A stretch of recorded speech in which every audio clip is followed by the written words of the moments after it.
What is the most disgusting thing you have ever done that you took pleasure in? My wife and I had two wonderful daughters, 13 and 10, and a pretty healthy relationship. At some point things started to appear off. She got very clingy to her phone all of a sudden, made sure to delete the saved password feature on our common PC, stated having phone calls that suddenly ended when I came into the room.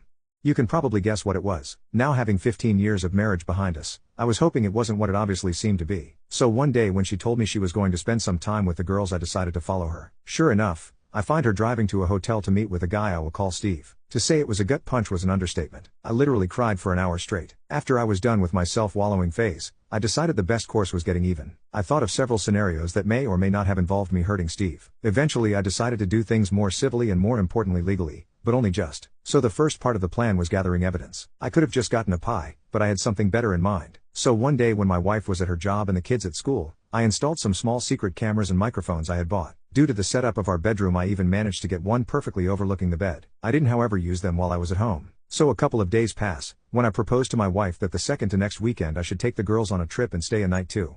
I more often than not was the one cooking. I took a far more active role in raising the girls and showed them a lot more patience and attention. She was usually busy working or drinking, so me going alone with the girls on a trip wasn't that weird. So 2 weeks pass, in which time I get my affairs in order and contact a lawyer to write up a separation agreement that would involve me keeping residents in custody. I go on the trip, try to not give anything away to the girls and wait and see if Steve and my wife fall into the trap. When I returned I checked the recordings of the weekend, and sure enough it's a 36-hour fest. When they weren't doing the deed, the dialogue was something even better. I found out that Steve had a wife, but even worse, they also talked about me. And I heard the obvious character assassination that I expected about how small my PP was, an insecurity of mine, how I didn't satisfy her. But there was some really hurtful stuff, like her telling Steve some of my deepest secrets and shameful stories that I had only told her about, just so they could have a laugh. She even told him about my dope story and how I attempted to take my life when I was 16. So at this point I didn't have any doubts on what to do. The next day when the kids left, but before my wife left, I confronted her with the video and told her that either she signs the separation agreement and leaves the house or the girls are going to receive an in-depth explanation of all the positions in which mommy cheated on daddy. I wasn't going to do that. Just to be clear, I love my daughters too much, but I put the threat there and she was too emotional to realize my bluff.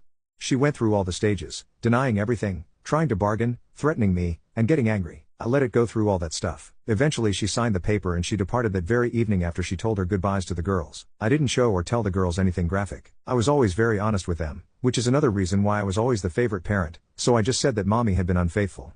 The younger took some time figuring it out, but that was made up by my older getting mightily upset. She had just gotten her first boyfriend, as I'm not sure the term really applies at that age, but she knew enough of the world to get mad big time. This would be important at a would-be custody battle, as though she did for the moment agree to give over custody. I feared, and I was right to fear, that she would try and fight me for the kids.